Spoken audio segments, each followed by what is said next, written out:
Hello and welcome to the review, the responses we got for the 10 questions for atheists. What is going on with my camera? They have properly been drinking and on drugs, so these answers are probably going to get better as they progress. Get massacred? Just want to make sure that I can be heard, essentially.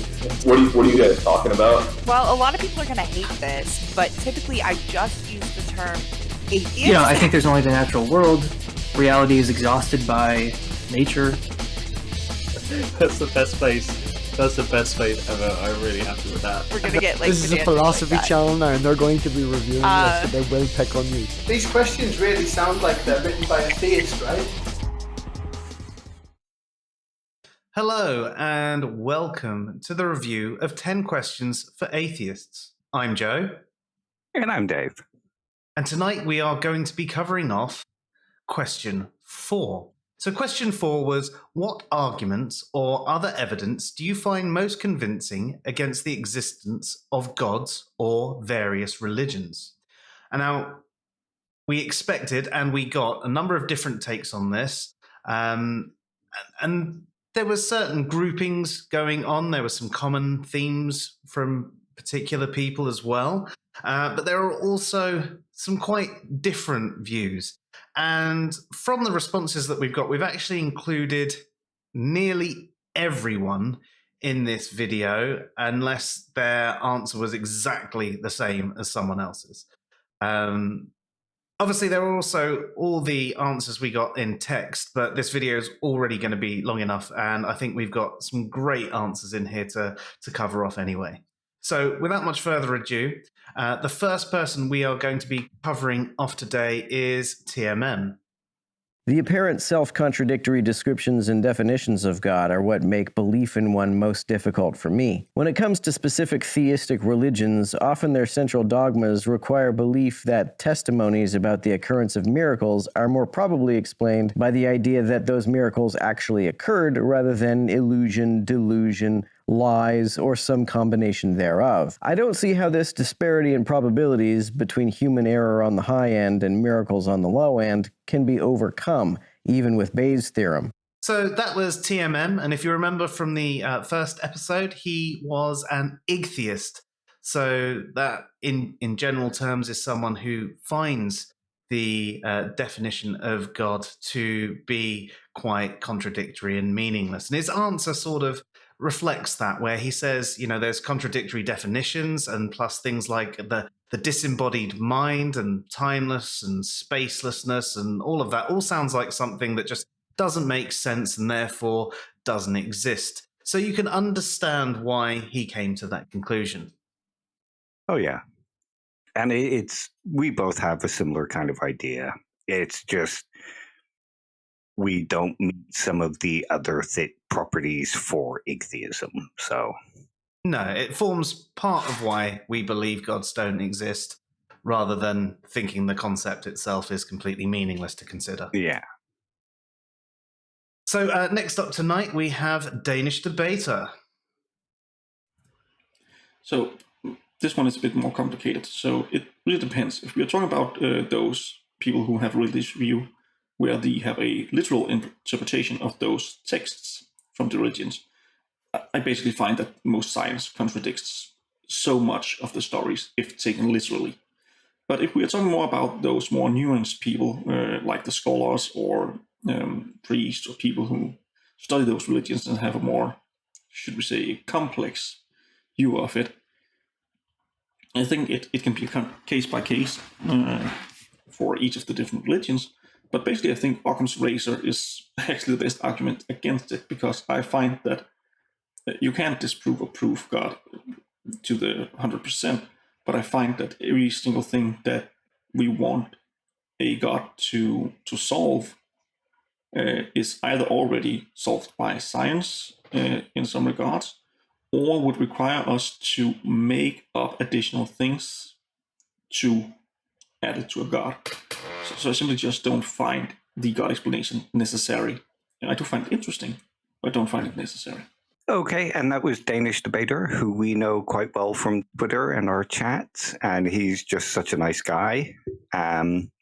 his argument was that the literalist view is very easy to dispel when it comes, to science and things like that. There's enough contradictions between the texts and the real world that it's pretty obvious that it's not a god that wrote them. And the more nuanced views, while they might be harder to dispel than the literalist view, you can use Occam's razor to kind of cut them down and say, well, they aren't particularly necessary. These God parts aren't particularly necessary. And that's sort of similar to something like Graham Oppy's theoretical virtues view, where naturalism explains all these things without the extra weight of a god. Yeah, and I think I can understand why he takes that view. Again, certain things that I would say would form part of our views as well. Especially when you're addressing the literal view. I mean, it is quite a small percentage of theists who are literalists, but I think they're basically rejecting science altogether. And, science does just work. Yeah. It's not perfect by no stretch of the imagination, but it does sort of work. And for the literalist view to be true and for all of science to be false, I mean, what sort of prankster god is making the science work just so you can go, we'll see who believes in me now. Dating methods, carbon dating, carbon atoms don't date, Loki is the one true god. That explains it. And the rise of Norse paganism. Yeah. Running around planting dinosaur fossils. We'll see who believes in me now. But yeah, I mean, I kind of follow Danish Debater here, and those form part of my views for why I believe there is no God. I know that there's this popular thing where,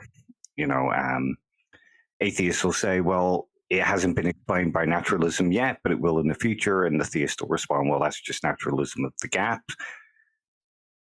I'm not sure it's naturalism of the gaps. I suppose you could call it that. But if you think about how often that's actually produced results,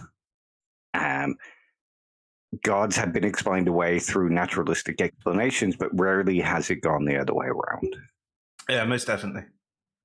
So next tonight we have Emerson Greenstream with Chris Rhodes and Necessary Being, and we're going to play all three of their answers and then address them all at once. Okay, Chris, since you're on a roll here, do you want to start? No, well, I mean, if you guys want to go first, you feel free to. But if you guys aren't super intent on going first, then I guess I will. For fuck's sake, go. I just told you to go first. I'm allowing you to go, Emerson. I'm respecting your inalienable right to speak first. I insist. Okay. Since you really want to hear me talk and my brilliant ideas come to fruition, well, as I mentioned earlier, I think my favorite argument against the existence of God is the argument from teleological evil. I think it's very strong on a lot of fronts, and mostly because, and part of the reason I find it so strong is that in order for most Christians to rebut it, they have to concede these metaphysical, ethical, or theological views that are either patently false or have an extremely low intrinsic prior probability.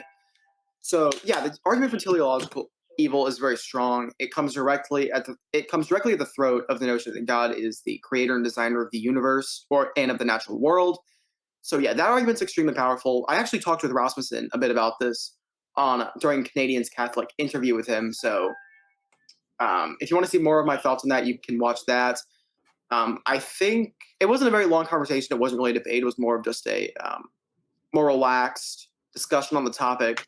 But I do think I was able to get Rasmussen to admit some things that are at the best very intuitive and at the worst very clearly extremely unlikely or just false. Yeah, no, I saw that. That was an interesting conversation. I have a question.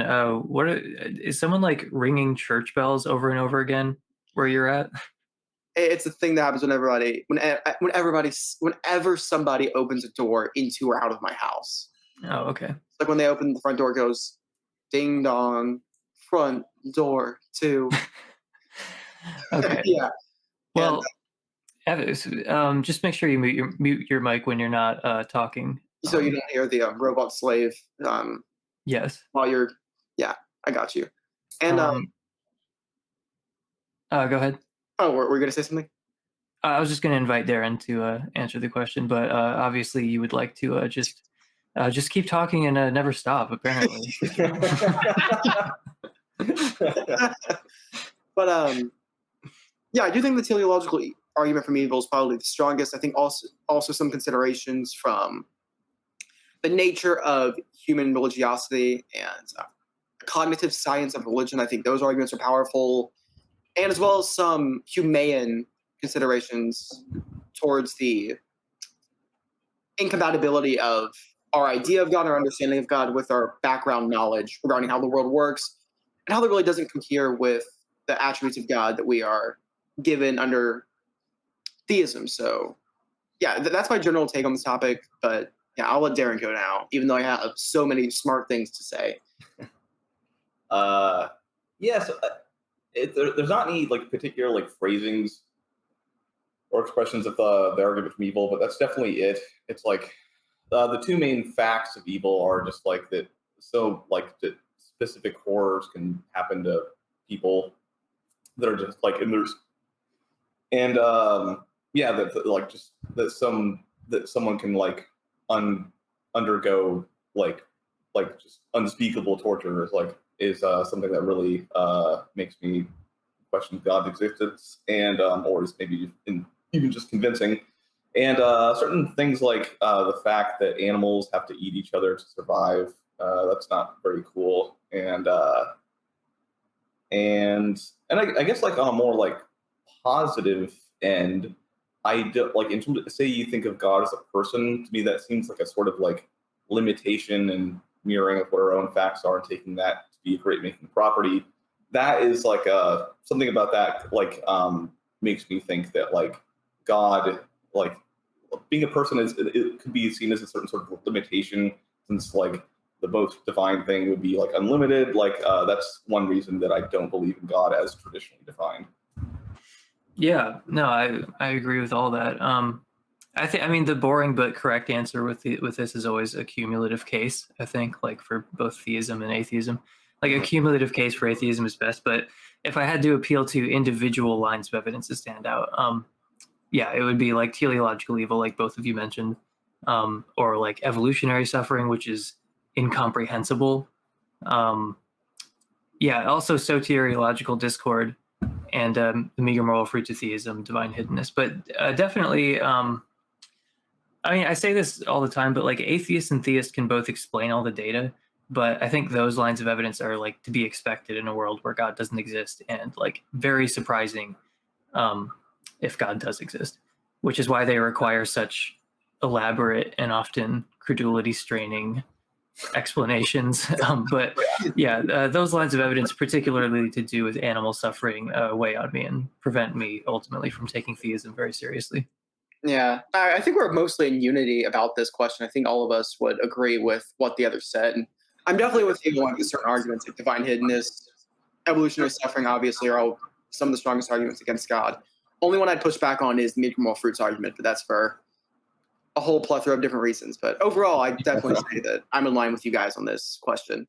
So thank you guys for that. Some interesting answers there, and I could see that you're largely in accord with each other. Now, Emerson, something you said there is perfect, and I think it is the way it should be seen. A cumulative case is best, and that's definitely right. There is no one argument or a couple of arguments that will convince you that gods do not exist. Oh, they shouldn't anyway.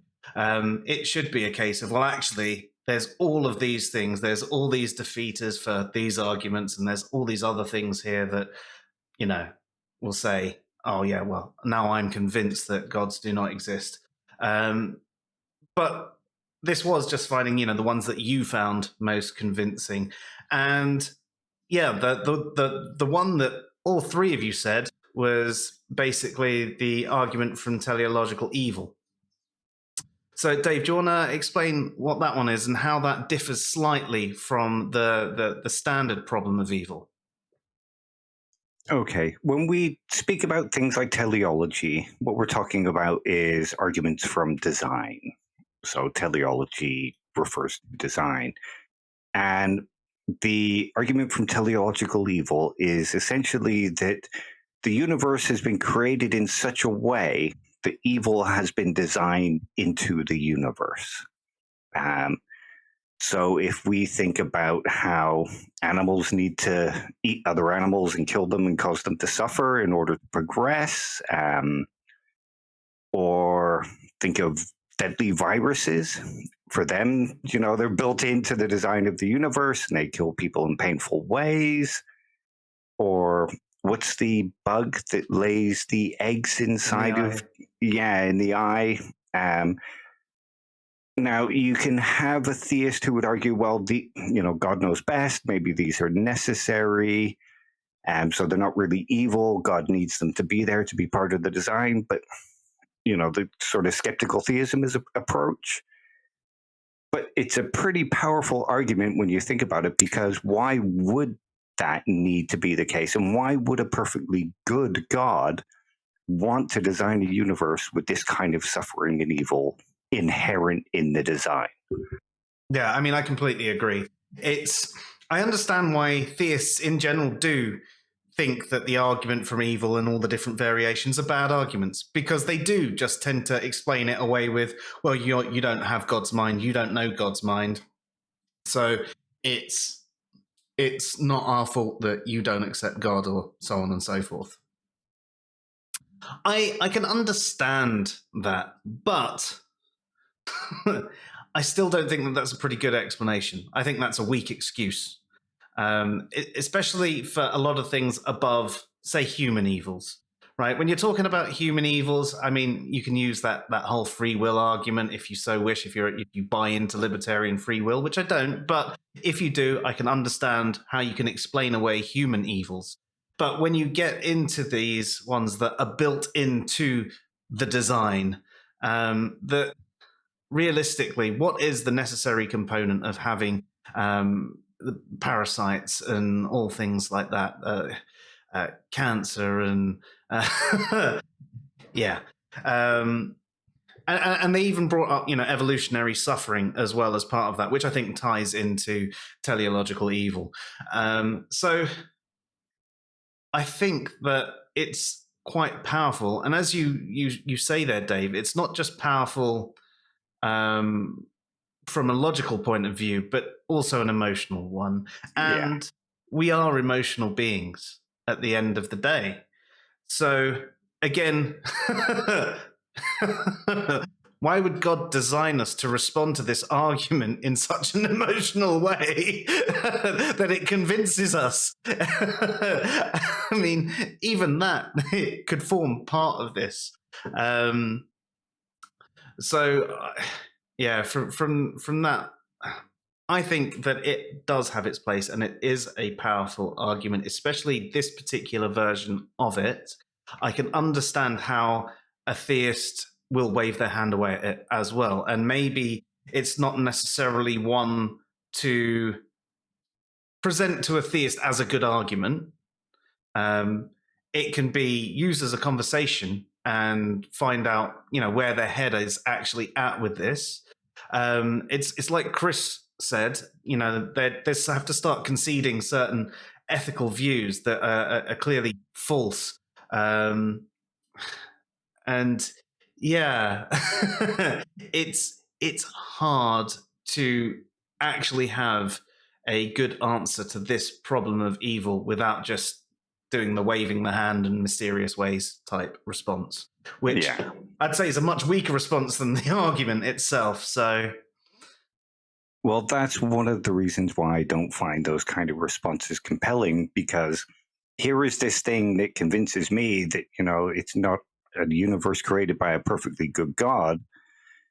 And somebody turns around and says, well, you just don't understand why, or you're being emotional. None of that really does much to say, well, your argument's not, it's not a good argument. All that does is say you're not taking the argument or my reasons for not believing very seriously.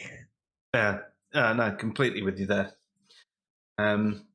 So yeah, so theists, even if you do find it weak, don't just wave your hand at it and actually have a better answer. There's also, Emerson mentioned the soteriological discord, which we had to look up because I'd not heard that before.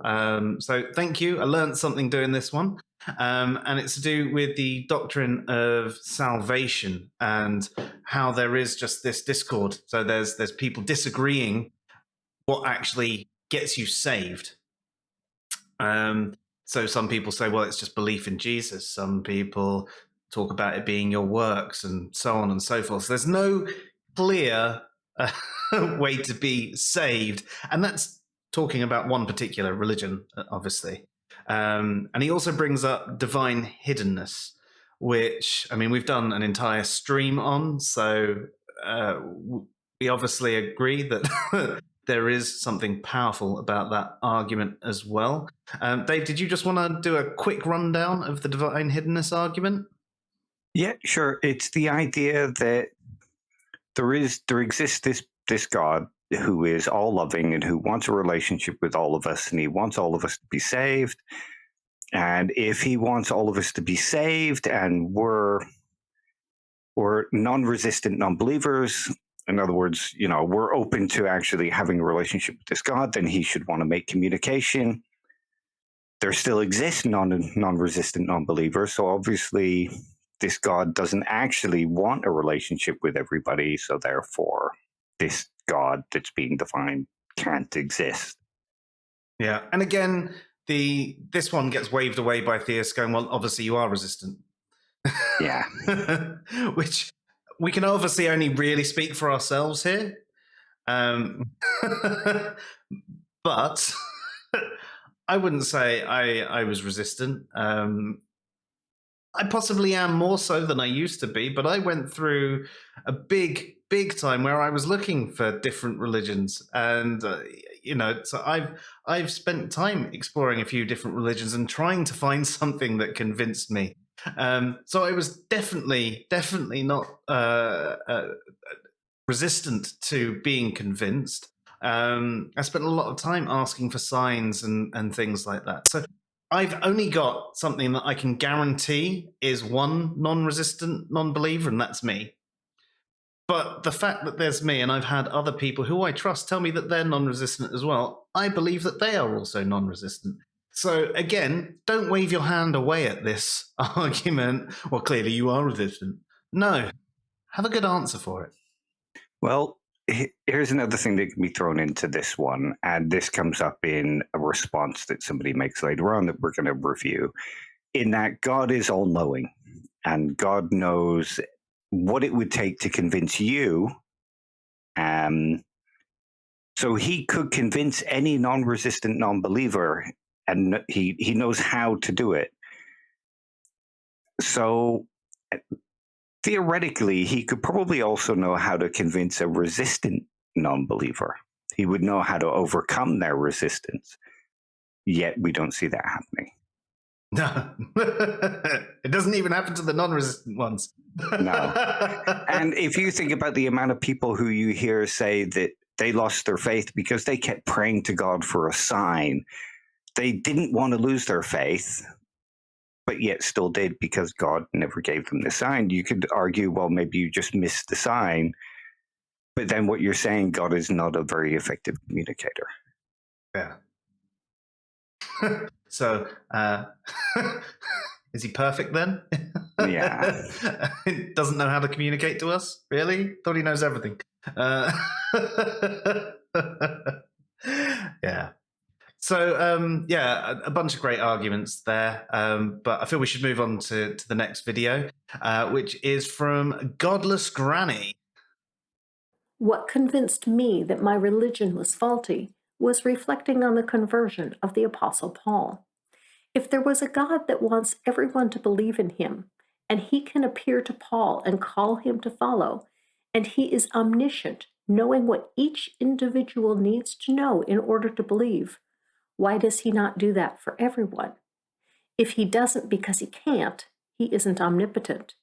If he doesn't because he doesn't want to, then you can't say that he wants everyone to believe, and yet that is what the Bible says.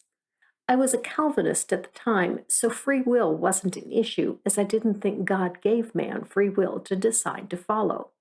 But if God did, why was it not a violation to appear to Paul and call Paul, but it is a violation of free will to call anyone else? This reflection on Paul also made me realize how self-centered the Calvinist theology is. Even though they claim to be the most selfless people, claiming that they are all worthless without God, their theology only makes sense from a self-centered perspective. Here's what I mean. Calvinism says that Jesus only died to save the elect. God chose the elect before the creation and predestined them to salvation. Salvation is only possible if God calls you, and once you are called, it is an irresistible call, and you will be saved. Thus, salvation is solely the work of God, by grace alone, through faith alone, in Christ alone, to the glory of God alone. But if you start thinking about unbelievers, God looks like a monster. How can God be glorified by destroying the many? After all, few are chosen. The way to life is narrow, and few find it. How can a God claim to be love, yet create billions of people that he has predestined to hell? How can a God claim to be just when he damns people to hell for being exactly what he created them to be? This was the second point that fractured my faith and took me from Calvinism to my own form of universalism. I don't think believers think about what it says about their God, that he knows people will be damned even before he makes them.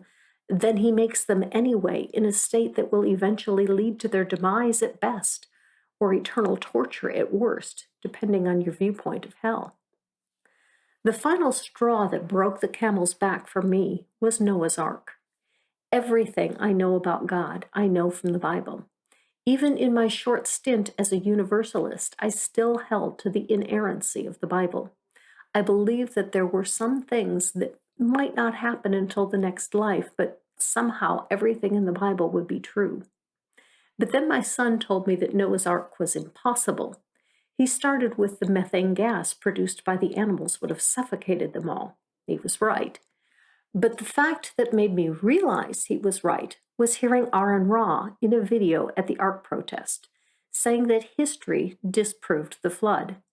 I knew immediately that not only was he right, but that I had known that all along. I had just never put it together. I knew from history classes that when studying ancient history, there isn't a break where the entire population of the earth vanishes, all wiped out in a single event. Yes, that kind of thing did happen from time to time in a single civilization, but there is no time in human history where that happens simultaneously around the globe. And thus I knew that there could not have been a global flood. At that point, I let go of biblical inerrancy. And once I let go of inerrancy, a whole new world opened up to me. A world in which I could question everything. I began to learn so much more about the world around me and all the subjects that I had refused to even look at if they didn't agree with the Bible. And that was Godless Granny. And thank you, Godless Granny. I've enjoyed watching a few of your streams, so thank you very much for responding to one of ours. And her responses have a similar kind of theme to many of the others. She's not outright in describing it that way, but, perhaps doesn't have the terminology to describe it that way. But it's also good to hear in the way that she puts it, because she goes into a little more depth and explains why those conclusions were led to, even if she didn't have the words to describe those conclusions. Now, her first point was the conversion of Paul, where Paul revealed himself. God revealed himself to Paul. Now, there's a couple of good points that she makes here, in that it's very much the divine hiddenness argument. Yeah. But another argument that many religious people say is that God can't just reveal himself to people, because that would be breaking their free will and their wanting to believe. If that's the case, though, then why reveal himself to Paul? Why isn't he breaking Paul's free will? Now, you could probably make an argument here that Paul was going to go on to be influential and, spread the gospel, but that could have been anybody. And isn't the more people spreading the gospel, the better? So why not reveal himself to more and more? But the fact that he doesn't do this to everybody shows that he's either not omnipotent because he doesn't know how to do it, like the point I just brought up in the previous thing, or he's not loving and doesn't want everybody to go to heaven or, have a relationship with him, hence the divine hiddenness aspect. As she goes on to say, well, as you just said there, yeah, he's either not omnipotent or not loving. And I think there is that, obviously, it's a meme that goes around, but it does sort of hold true alongside the divine hiddenness argument where, an omniscient God would know the evidence that would convince me. An omnipotent God would have the ability to convince me, and a loving good God would want to convince me. And you can sort of agree that I don't buy into every meme that we see, and I think there's a lot more depth to that sort of conversation, but that actually lays a good bit of groundwork with that. It does. Yeah. Her second point was an argument against Calvinism. In that Calvinism is kind of selfish. Calvinism is the idea that everything is set out by God, and before even creating the earth, God had chosen who would be saved and who would go to hell. So there's all these billions that God has created that were destined for hell before, even getting a chance to try and live their lives out. And there's a bunch of people who are going to heaven who God had already chosen to go to heaven. And I kind of agree with this point. If Calvinism is true, I know there's a lot of believers who don't adopt Calvinism, obviously. And there's a lot of believers who think that Calvinism is a kind of heresy or takes a blasphemous view. But just to throw something else in here, if Calvinism is true and Calvinists believe this stuff, then they are making it a similar kind of teleological argument from evil. That God has designed the world in such a way that he's going to send billions of people he doesn't like to hell to suffer for eternity. Yeah, which she then says, well, it's not a loving act for God to do, torturing people for eternity. Basically, yeah. that isn't the act of a loving God. And she makes the point about Calvinism being selfish as well, because she says Calvinists often think of themselves as not selfish, but they're the ones who think, well, we're the ones that are chosen, we've been called, we're the ones that are going to be saved above everyone else in the world. We're the ones getting saved. Kind of egotistical at the same time as claiming that you're not. Yeah. It is. It's, yeah. And I mean, how do they know? Because does being a Calvinist make you saved? I mean, what happens if that's not the criteria? Perhaps God has predestined all the Calvinists to hell, and they're actually the ones, May be the case. Yeah. I guess that goes back to the soteriology of Emerson in the previous one. Yeah. So there's all these conflicting doctrines.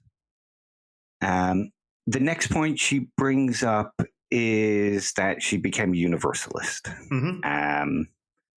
So universalist believes everyone's going to be saved in the end,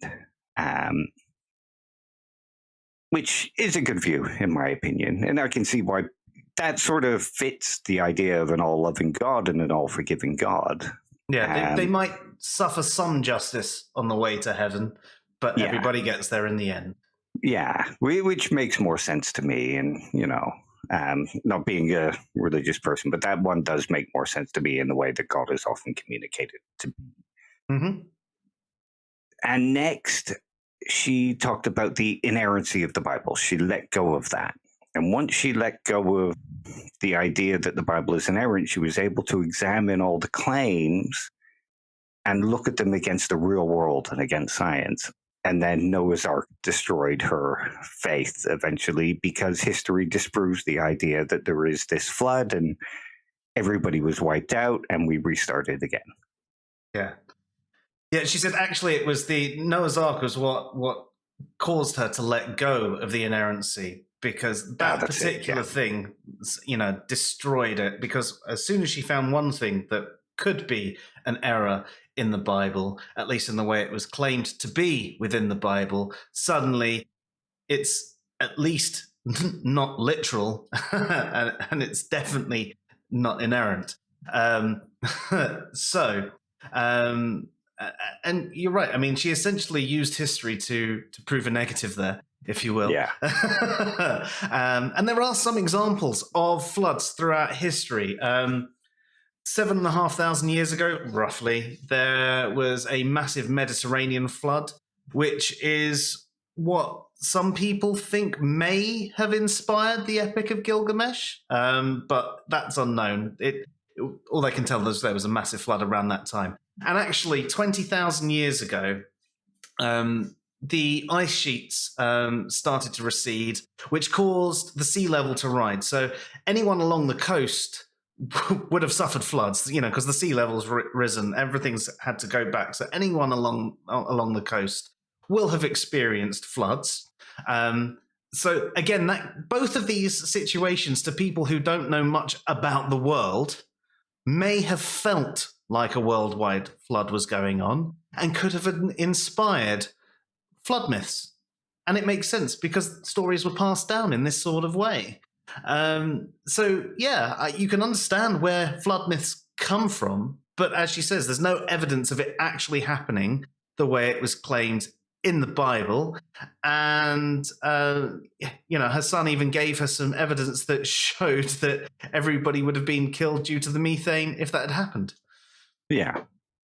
Now, one thing Godless Granny did different to the others so far is she basically explained what led her out of her particular brand of theism. She wasn't arguing against all gods or anything like that, which is fine because she's talking about what's convinced her of her position. Now, if you remember from the first video, she actually said that while she uses the label atheist, a better label for her would be agnostic, because she isn't convinced no gods exist. She might believe that Christianity is false, but she's at a point where she's suspending judgment, essentially, in general. So she's told us what's convinced her that she was wrong to be a Calvinist and then a Universalist and a Christian. And that is why she's not necessarily giving an argument for all gods, because she hasn't found those arguments yet. So it makes sense. Yeah. And I think it's sort of a natural progression. If I don't know for certain, obviously, because I've never been religious, but I think most people, if they've been kind of part of a religion and that's intertwined with everything they are for so many years, you're going to start with your God first, and you're going to realize, well, you're still going to have this thought in your head that, perhaps God does exist. So you're going to suspend judgment on everything else, So it seems like a natural progression and an honest one. Yeah, oh, definitely. And it was nice to have a sort of different answer in there as well that maybe some other people can lean into and learn from. And I thought it was a brilliant answer, actually. So thank you for that, Godless Granny. I do. And just to go back to a point you made just previously about theists hand-waving them away, like the teleological arguments and the divine hiddenness, her answer kind of gives some depth to the divine hiddenness arguments and those kind of arguments. So theists could learn from listening to how she describes them and maybe not just hand wave them away, but actually approach them. Yeah, I mean, I think that would be a great way to do it. I think all of these, the ways these are being presented, especially the way she presented hers, could give someone, not in the sense that I'm trying to convince them not to be a theist anymore, but actually understand where someone else is coming from and be able to have a conversation above, oh, well, you're just wrong. which is how a lot of these conversations go. And I mean, we atheists are bad at doing it to theists as well.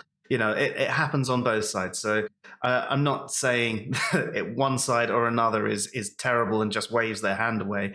It's something that goes on in a lot of conversation where we don't listen to each other and we wave our hands, and we're just trying to draw the line here to theists to say, these are places where you wave your hand away. Why not try and approach it in a different way? Hey, maybe you'll end up convincing us in the process. If you've got some good answers to some of these, then just maybe you'll actually have put enough doubt in our mind that we might have to revert to an agnostic position instead of being atheists, or maybe even enough to send us on a theistic path. Anyway, next tonight we have Bearded Heretic. What arguments or other evidence do I find most convincing against the existence of gods of various religions? Well, it's not really... I just don't think there is any evidence. Trigger warning. No, I'm just kidding. I don't take that approach. I think there is evidence that is against the existence of God. And I don't know, guys, I'm going to ask you quickly, after I give my answer, would you like a quick summary of the null hypothesis and how you can prove a negative, just so we can have that in here? I'm going to, if you do, then just say you do. So, the evidence I find most convincing, divine hiddenness, especially with regards to like the Christian God and I think the Muslim God, who a lot of people say is like entirely loving, like basically the most loving being in the universe, or not in the universe, wherever he is.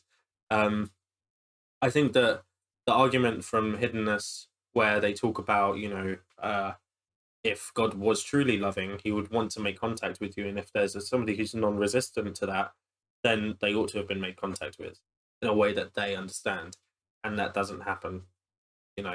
And you can include like people who don't exist in the like Christian sphere, like people who are isolated from society, who are would be non-resistant to God's beliefs, God's contact.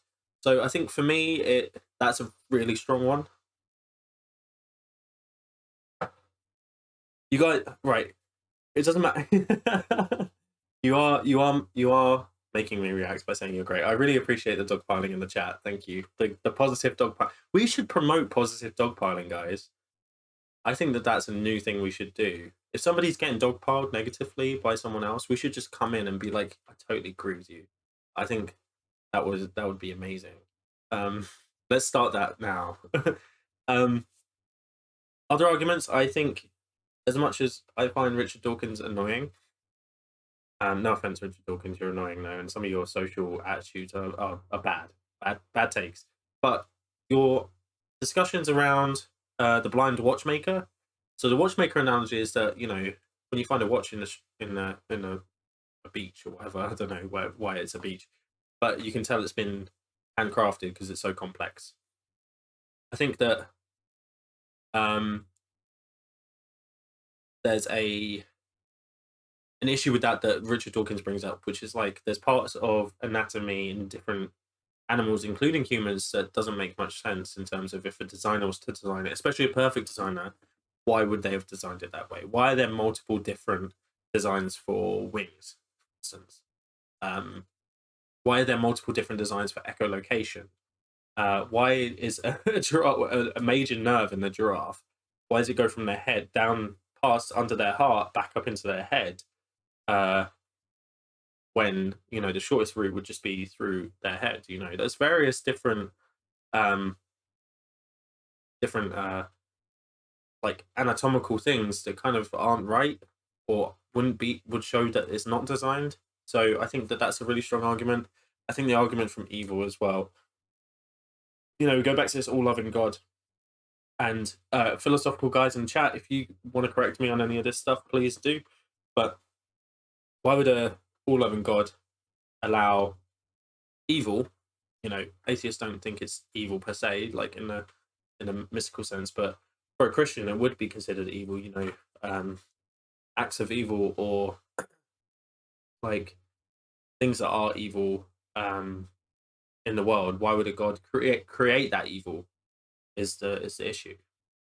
And then there's the God of the Gaps argument, which is like kind of an additional one, which is the more we find out, the less God explains. So the explanatory power for God goes down, whilst the explanatory power for other things such as evolution and like physics and stuff like that goes up. And I think there'll always be a gap. God will always fill it, but the fact that we can explain stuff now that God was used to explain before kind of shows you that there's an element of replacement there, or using him as an explanation for why things happen, rather than him actually being the thing that makes it happen. So those are the most convincing arguments for me. And you can prove a negative. And if you're into science, you know that you can prove a negative because that's what the null hypothesis is. So we can prove at some point when he's falsifiable, because that's what proving a negative is, that God doesn't exist, but he's not falsifiable at the moment. We can falsify elements of God's impact on the world, but not God himself.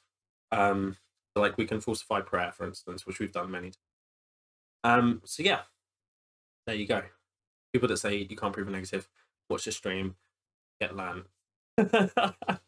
So that was Bearded Heretic, or Luke, or the Purple Guy, as you might know him from Craig's streams. The pseudoscientist. Yeah. What's that soft science shit you do? But no, Luke's got some good answers there. There's a couple that we've already addressed, so divine hiddenness and the argument from evil. So we won't go into those again, but he mentioned the blind watchmaker, which I do think has some power to it, and he's the only one that actually brought it up. So he basically explained it. It's it looks like we were poorly designed. If we were designed, it was like someone went, fuck it, that'll do. And and there are some creatures out there that we could definitely argue have some serious design flaws. And the two of them are sat here in front of you right now. One of them who's got glasses on his head, and the other one who needs to constantly puff something so he can breathe. Yeah. And then he also brought up the God of the Gaps, and how the gap is slowly shrinking and it's losing its explanatory power. More and more is being explained as not God over time, and essentially having naturalistic answers to it. So you could almost summarize that he was saying naturalism there. That's not what he said. He was talking about the explanatory power, but that is what it would sort of entail. He thinks that eventually most things will have a natural answer. Which, I mean, all in all, they were good arguments, and they're ones that, you should have a think about a little bit more as well. And something for theists to think about. There's a very obvious thread going on here of divine hiddenness and arguments from evil.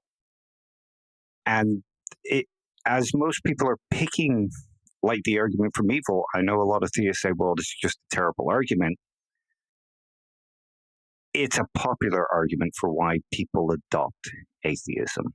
So if you're going to address atheism, perhaps it's time to start taking the problem of evil in its various forms in a more serious way.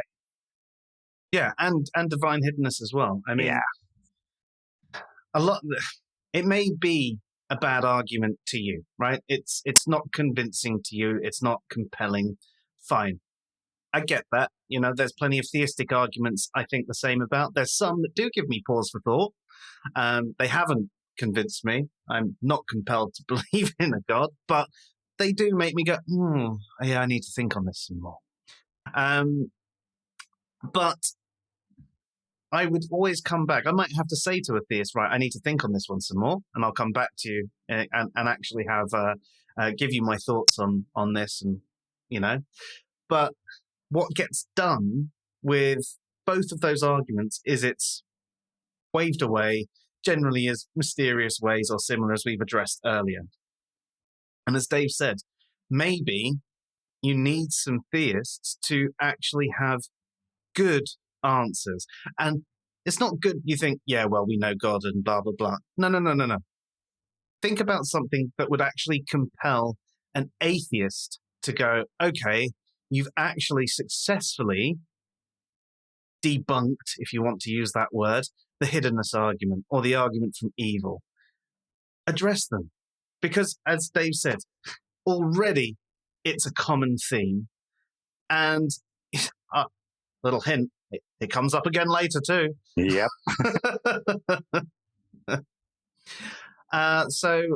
Thank you for that again, Luke. And I look forward to having you back on stream with us in the new year. And next we have TJump. Did he say against the existence of gods or various religions? I would say that the best argument against the existence of a god is the fact that there's no evidence for it. All ideas start as imaginary until demonstrated otherwise. And so if somebody says X exists, it's by default just a thing in their imagination until evidence is presented. No evidence is presented, therefore it's most likely imaginary. And so we can just go with the things, like it's only reasonable to believe the things that do have evidence, like physics, biology, chemistry, et cetera, et cetera. Those are the only things that are reasonable to believe. And anytime you go beyond that, it's more reasonable to believe it's imaginary. So we can just go with physics. That is the best argument against the existence of gods. Science. Yes, science. Okay, so that was TJump, and he gives a couple of answers here that are actually pretty popular within the atheist community. The first is that there is just no evidence for gods. And the second is that evidence is something that is empirical and testable and repeatable. And if we don't have that kind of evidence for something, then that something is imaginary. Yeah, so I went to the beach a couple of weeks ago, left my phone at home and all my devices, didn't see anyone that I knew, so there's no way for me to actually prove I was there. So did I imagine I was there? Yeah, I mean, the way I would see him answering something like this is that we have evidence for beaches. We have evidence of people going to beaches. So therefore we can say, well, that wasn't imaginary, but it still doesn't seem like a particularly good argument. I mean, if you think about the ideas of Greeks who argued for something like an indivisible kind of bit of matter like the atom. I know we know that's divisible now and we can go smaller and smaller, but they argued for this thing using just rational reasoning. They didn't have evidence for it, but they weren't exactly wrong. No, I mean, they did get bits wrong. They thought, atoms might have been pointy, which caused a sharp taste.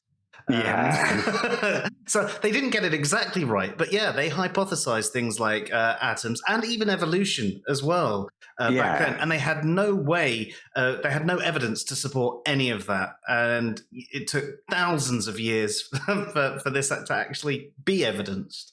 Yeah, so and I mean, even going back to Charles Darwin, he just had these observations that he made and no way to test the observations beyond the observations. So did that make evolution imaginary at the time?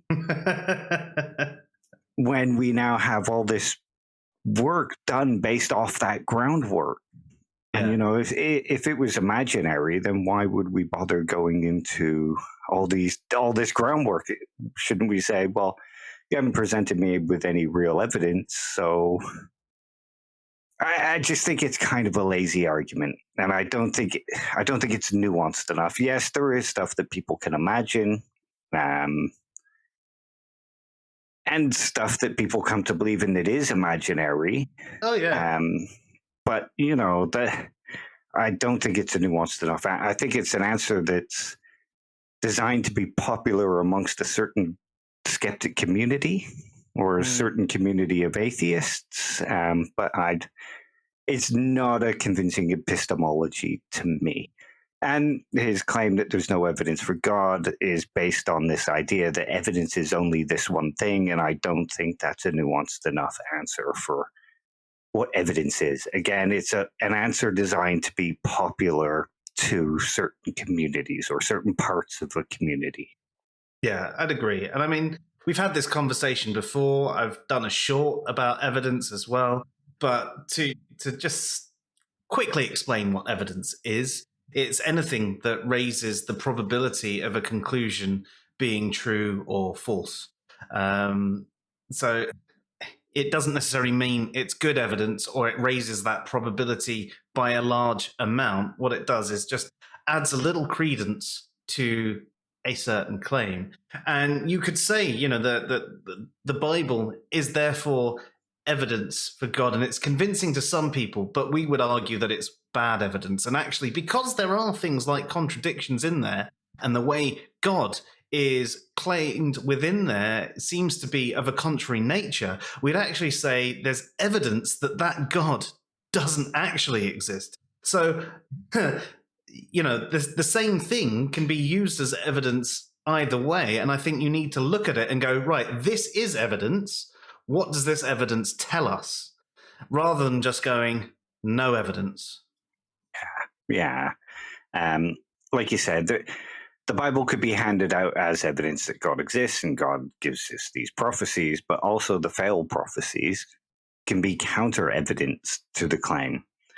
Evidence is far more complicated than just going, well, it doesn't point at this singular thing and it isn't testable and repeatable. I mean, if you think about a DNA sample during a murder investigation, some of them can only be tested once. Does that mean that because it's not repeatable and testable, even if it comes back an exact match, is it not evidence? Yeah, that's a good point. It's a lot more complicated than something as simple as that. Yeah, most definitely. And to be honest, I think that to go into the detail that it probably needs to actually unpack that, we'd need a 2-hour stream, and that's not what this one is about.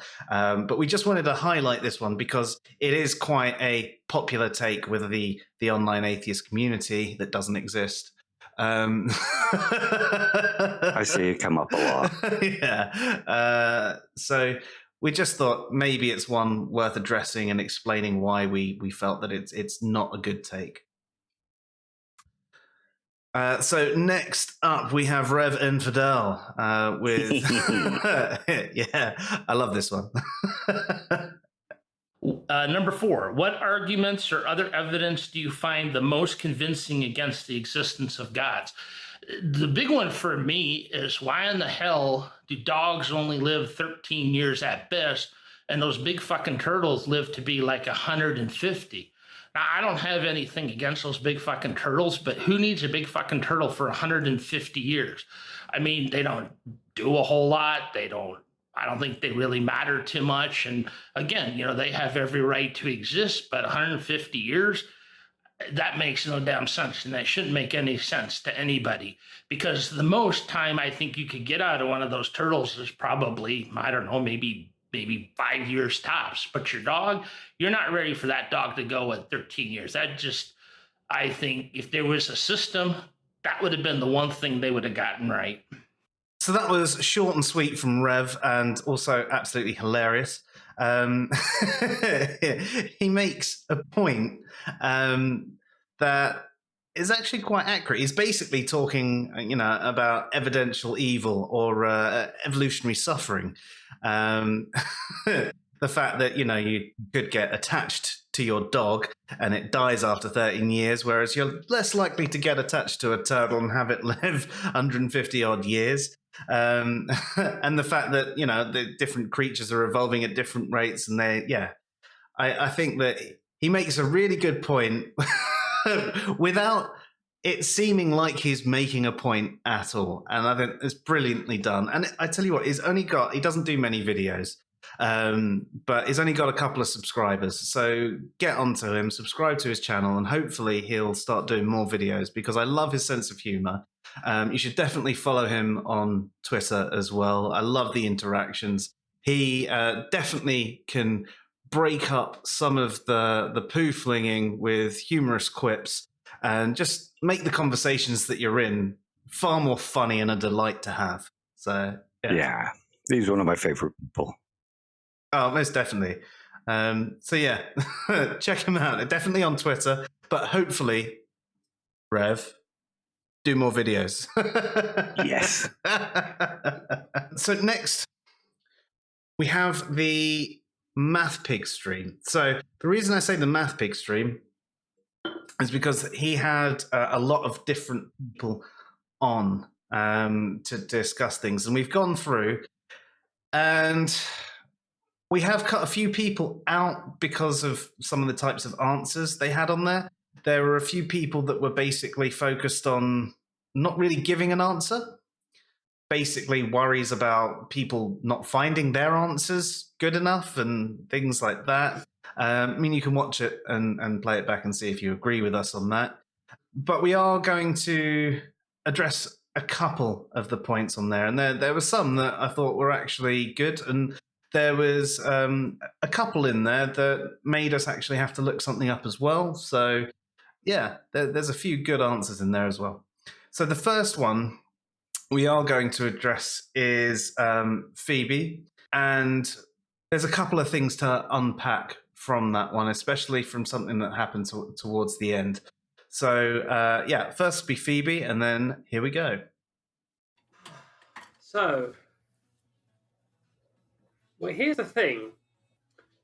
It's not that I find these arguments convincing against gods or various religions. It's that I have yet to be convinced by any of these in my current state or where I am in my life. I have yet to be convinced by any of them when I drill into them skeptically, and I drill into them asking for evidence, and I drill into them asking for them to provide me with some form of proof that actually convinces me. So I'm not looking for a negative here. I'm wanting a positive to be given to me. And I have yet to be given one of those since I left the religions that I have. So no convincing argument has been made to me as to why I should re-enter any form of religion. Because it's not that I'm looking for negatives here. I'm not looking to tear down religion. I'm not looking to go, this is a load of horse manure and codswalloping McTosh-tosh. But there you go. I'm not looking for that. If you're going to try to convince me to believe what you believe, I'm not here to make you feel like a pile of dog manure. Dog manure? What's dog manure? Anyway, I'm rambling at the moment. Yep. But I'm not here to make you feel like a shitbag. I'm here for you to convince me why you should have me follow the same belief system you have. I'm not there to tear you down. You have to convince me. I feel that statement is you're shifting the up. burden of proof. I think that's what you're doing, is putting the burden of proof on the theist. So rather than asking... Of course the burden of proof's on the theist. The burden of proof's not on me to tear them down. I'm not here to be a little shit and make them feel like shit. They want me to believe what they want. If they want me to believe the same thing as them, they've got to... The burden's on them to convince me. I'm not going in this going, come along and provide me with all this evidence that this is a load of shit. You want me to follow your belief, so convince me why. It's impossible to prove a negative, so the burden of proof falls on the person making a positive claim. I fucking hate that fucking phrase. That's just my opinion. But it is true. It's true, though. To a certain extent. It is true. To a certain Prove me wrong, MathPig. To a certain extent. Okay, so that was Phoebe from MathPig Stream, and she makes a couple of interesting points. The first is that the burden of proof is on the theist, and you'll often hear me arguing here that no, the burden of proof can be on the atheist as well. But in this case, she's arguing not that she wants to disprove them or pull them out of belief. She's asking them to prove to her why she should believe what what they're putting forward. So it's a different kind of burden of proof argument. Yeah, I mean, if you remember as well from the original stream, the way she described her label, essentially we'd say that thinking about the epistemic responses to the proposition God exists, she would basically have fit into that agnostic label in the same way that Godless Granny said, I use the atheist label, but I'd probably be better described as an agnostic. I'm not trying to label Phoebe here in any way, but I'm speaking, from a logical perspective. She's suspending judgment. She's not actually someone that thinks gods do not exist. She's just become unconvinced of God claims and is waiting to be convinced. Now, she can call herself whatever label she wants. That isn't, I'm just trying to translate it into, what the position might be considered, in response to a proposition. Yeah. And I suppose you could say, that's good skepticism. You're waiting for them to prove their case before you give any kind of judgment on it. And the conversation then moved on a little bit, which is what we're going to address here. Phoebe said the burden of proof is on the theist, and Mr. Wylis, was that his name? Yeah. He agreed and said, well, the burden of proof is on the theist because you can't prove a negative. And then MathPig says, he hates that phrase. He thinks it only holds true in some cases. And Mr. Wylis said, well, prove me wrong. Okay, here we go. We're going to prove you wrong. Not that I'm mean or anything. Okay, so there's this idea that's common in folk logic that you can't prove a negative. And I've also heard people say things like, you can only disprove something once it's been proven. Now, he didn't make that argument, but it's another popular one that's sort of in a similar vein.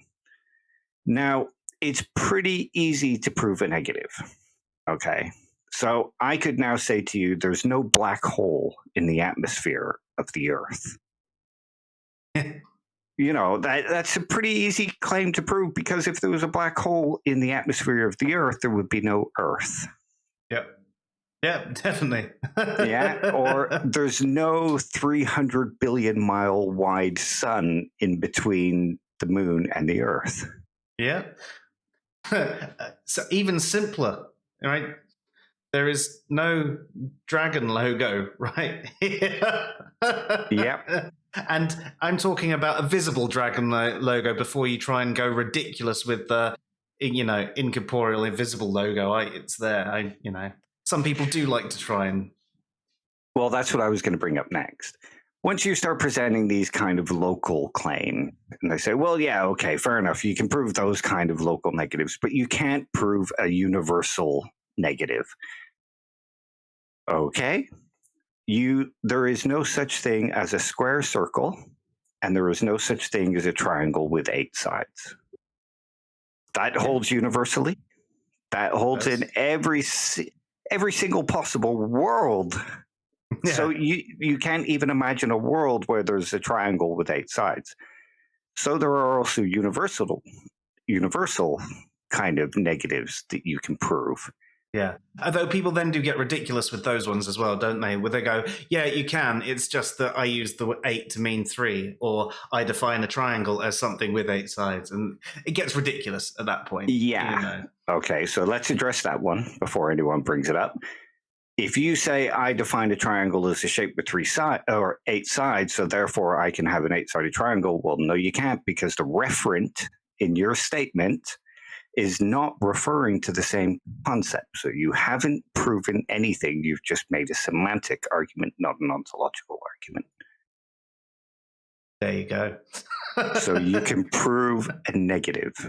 And you also have these other ones, like you can't prove that there's no invisible dragon orbiting the planet Pluto. Okay, fair enough. But then I'm not arguing that there isn't. On a claim like that, you could probably come up with good reasons to disbelieve it. Using something similar to Bertrand Russell's teapot. Yeah. But even then, I could just say, well, I don't claim that there isn't, so I'll just suspend judgment until you prove it to me. Yeah. But even if you hold that instance up, you still can't say, well, you can't prove a negative, because that is a universal statement that applies to all statements. And we've just shown you a bunch of examples where you can prove a negative. And then sometimes this goes to, okay, well, you can't prove the metaphysical non-existence of some sort of being, and obviously you could have done that with the shape thing, but even then I'd say you could, because if there are certain claims about this metaphysical being that are logical contradictions, that being as claimed does not exist. It's not conceivable, so therefore it's not possible. Exactly. Now, it could be that they've got the claim wrong. Fair enough. You can't prove that no God exists without a doubt. Fine. I'll go with that. That some general deity is out there somewhere, something. Fine. All right. You can't. But there are certain deities that you could actually prove do not exist based on their claim. Yep. So there you go, Mr. Willis. Proven wrong. So next up from the MathPig stream, we actually have MathPig himself. Right. Let me see if I can articulate this correctly, right? As we discussed in the previous question, I had the religious background and then left the Salvation Army, went sort of anti-theist. But in my opinion, to be an anti-theist, you sort of have to believe that there's a theist there. So you're still believing in God. Then I went through the deist stage where it's, could be anything, pantheism and all that. Then there's a bit of energy shit. And I landed on sort of the Akashic energy, Akashic field for about 10 years because I stopped interacting with people to push the limits, and life and shit like that didn't go out as much. We get old. We don't always go to the pub and get drunk and talk God at 3 a.m. So that sort of just landed me where I was. So I wouldn't say, what arguments or other evidence have you found most convincing against the evidence of gods? I've had lots of arguments put forth to me, and more so in not argument's sake, conversations, talking to people. I've had more people tell me their personal testimonies and their personal stories and personal experiences that they've went through than I have a person stand in front of me and go, here's an argument for the existence of God in a philosophical term with this, that, and the other. Yeah, and that as wonderful and as deep and as we can actually pick out what words is and what defines this and this, that, and the other, and be really fucking pedantic. God isn't words on a page. God's isn't a philosophical term. God's in reference to the person is a very personal, faith-based sort of experience thing that they've went through. So there's no argument that I would say that, someone could put forth to me. I would have to have a feeling, something that they've portrayed to me. And I know that anybody can experience a personal testimony. I've went through a few of them, hence the original Math Magic Pig, and things I can't describe quite yet. So it's hard for me to say I can, people make reference to that personal testimony matches this personal testimony, even though they're not the same. They're both personal testimonies. They're both on the same level. This made you feel this. I agree that it made me also feel this. We're the same, so we can see that. And I connect to people on that level. Okay. This is why I call myself an agnostic. I haven't seen any evidence for the non-existence of God except the logical form of defeating, using logic to defeat things. I believe in logic. I believe in following that line through, asking the questions in a logical, critical mind thinking and all that bullshit. So I'll follow the logical line. So with the Christian God and the Abrahamic gods, they make no sense. I can get rid of them. There's not an argument there. It's literally, this is what it is. And logic dictates you don't exist. So there's not an argument there. But when it comes to other gods and what other people think and how everybody is fucking different, even if you're all in the same church, every single person in that fucking room experiences God different. I don't know. Now I've got to the point I'm rambling, but this is why I'm an agnostic. I haven't heard evidence to say there is no God as much as I have heard evidence to say there is God. Evidence is a very vague term, but evidence when people are talking or is an experience that they've went through that they're trying to convey to you. So that was MathPig himself. Thank you for that. Now, if you are not sure, MathPig identifies as an agnostic. So that's someone that suspends judgment in the proposition that at least one God exists. Now, he actually mentions that there are logical contradictions for certain gods. So he would disbelieve in the Abrahamic deity, for example, but he's agnostic in general to the gods. And I think that's a very fair position to be in. And that's why he doesn't provide many arguments about gods in general. Now, we could have explored with him a little bit further about his logical contradictions, but that does actually follow on quite nicely about the point of proving a negative that we just made in response to, you can't prove a negative. So obviously, MathPig would agree that you can prove some negatives. Yep. So thank you for that one, MathPig. I don't have much to say on that one. Did you have anything else to add? Nope, just that it was a great answer, and I can see that kind of reasoning, and it's an honest answer. Yeah, most definitely. And I suppose if there's no reason to look further, if you don't feel like it's having any real impact in your life, then why would you carry on looking? You're, again, going to wait for someone to present you with something that you think, oh, maybe I should actually look into this one. And if no one's doing that and no gods are contacting you, then why would you? Yeah.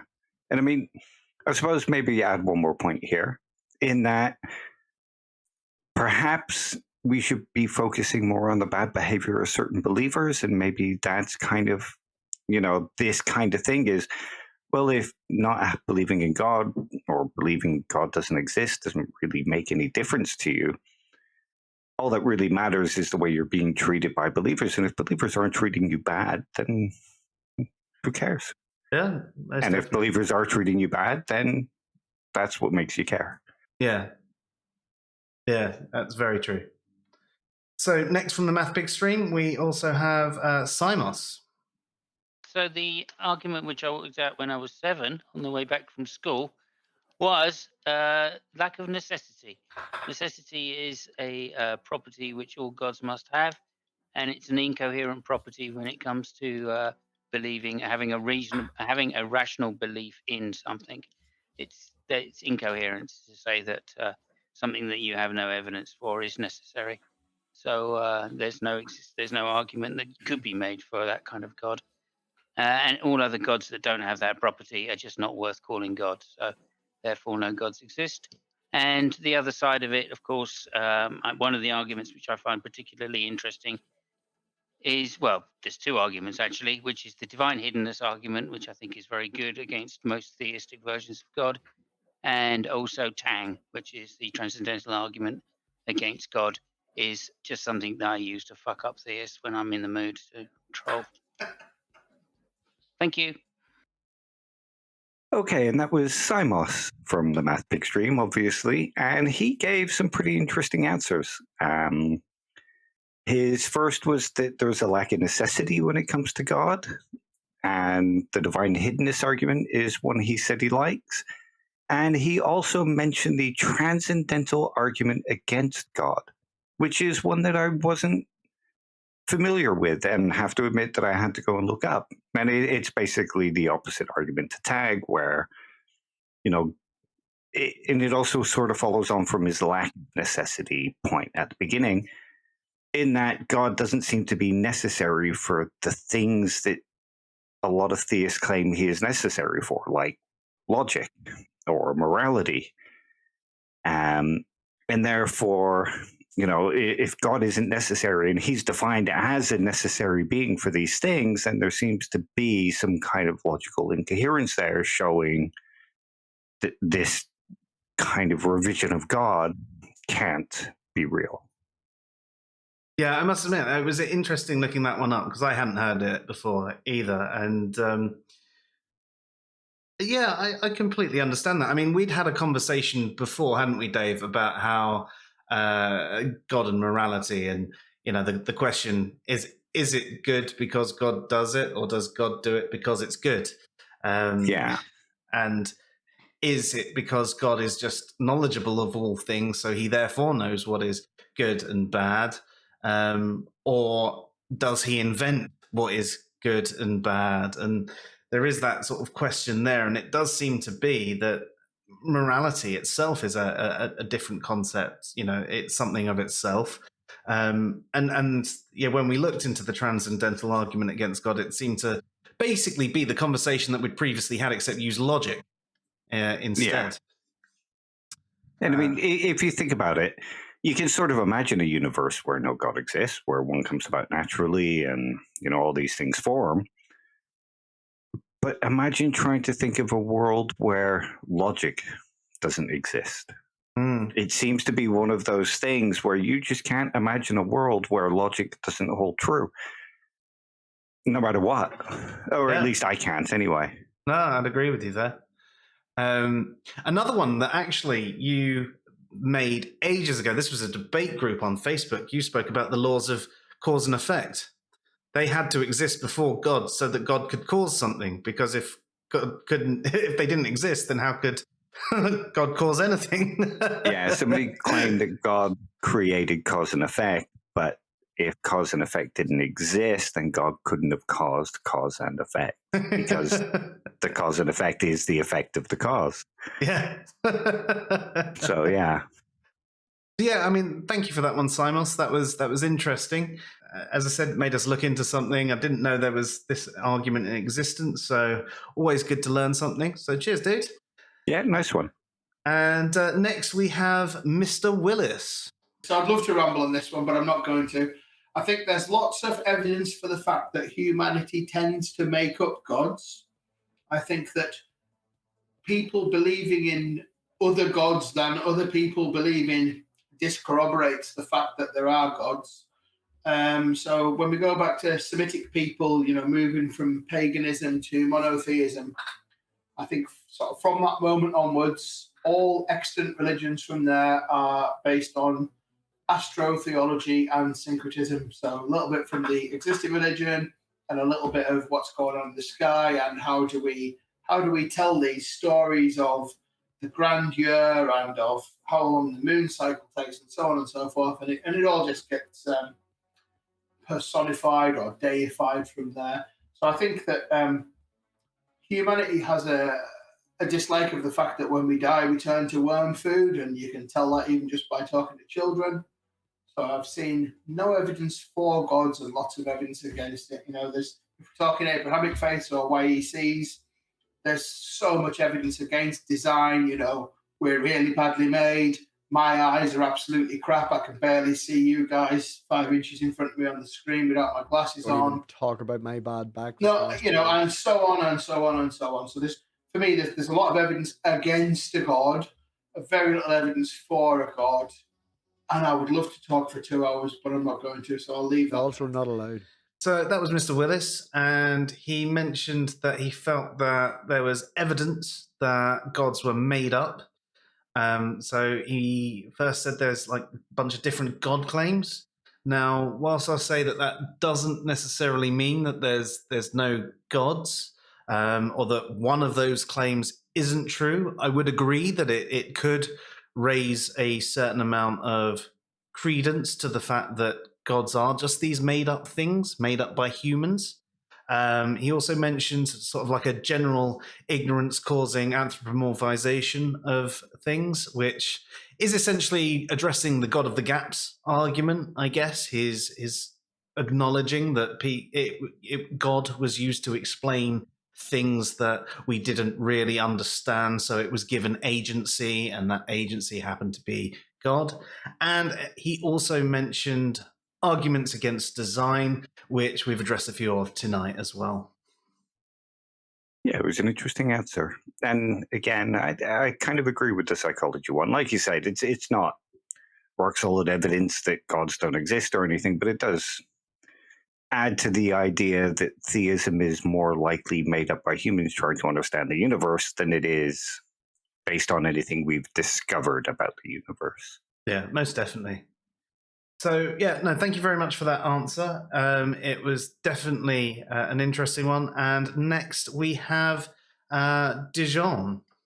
Well, the main one is that the definition that apologists use for God, it doesn't make any sense. It's meaningless. And to hold a meaningless belief is essentially believing in nothing. So yeah, the definition is incoherent and contradictory. So my case for atheism or naturalism is accumulative. So I have a bunch of arguments lined up one after the other. Some of these are: naturalism seems to be more probable than theism. There's no evidence for God. Yes, absence of evidence can be evidence against something. Problem of divine communication. I just came up with that. I hope it's original. Naturalistic evolution of religions. And last but not least, evolutionary suffering. Okay, so that was Dujaun, who was kind of a latecomer to the answers, but gave some really interesting answers. Like TMM, he's an atheist. And his answers were that naturalism entails atheism, and he finds naturalism to be more probable and to give the better explanations.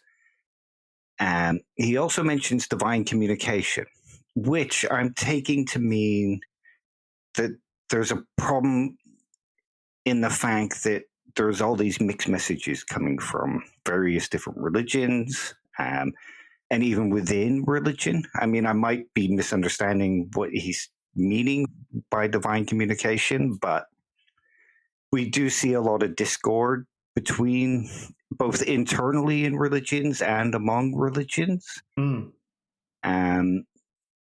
And the communication doesn't seem to be particularly clear. Like if you think about my argument about how the Quran not being perfect, you know, it doesn't do the job that it intends to do. So there's obviously some form of divine communication problem in there. Yeah.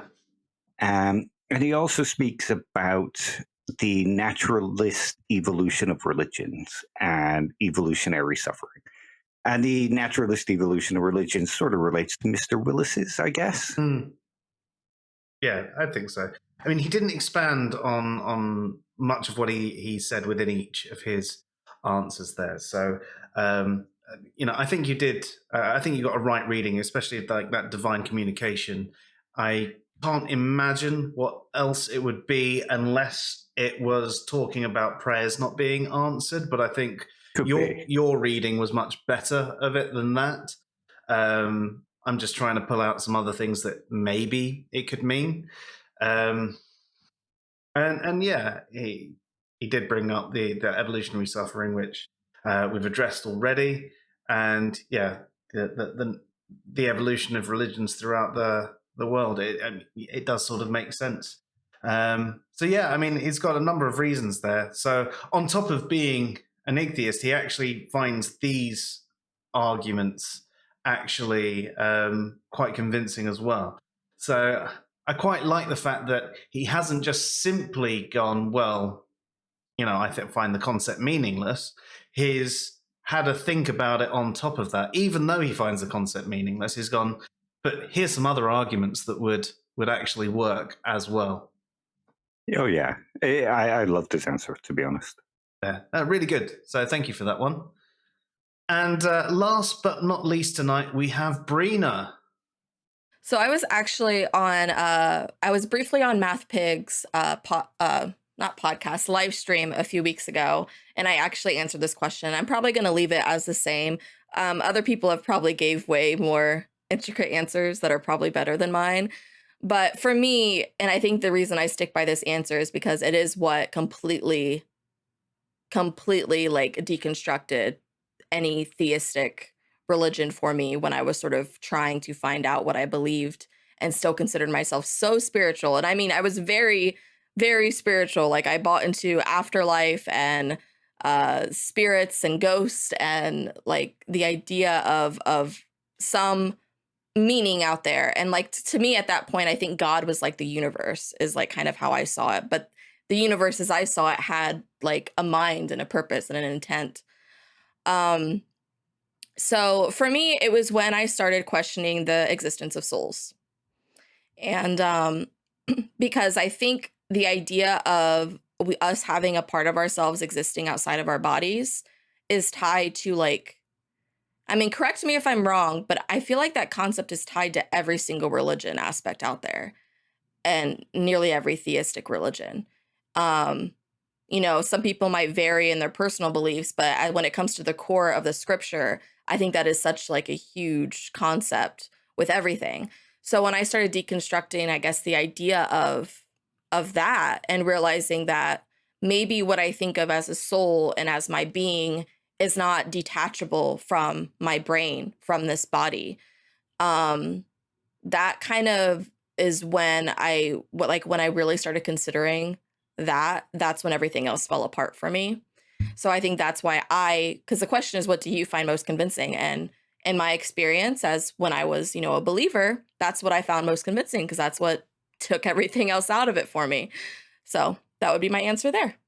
So that was Brina with the shortest answer I've ever known her to give to anything.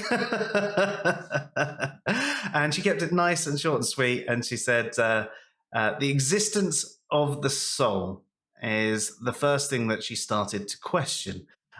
She found the idea that there was this detachable part of her body quite hard to believe. So she started doubting the existence of the soul.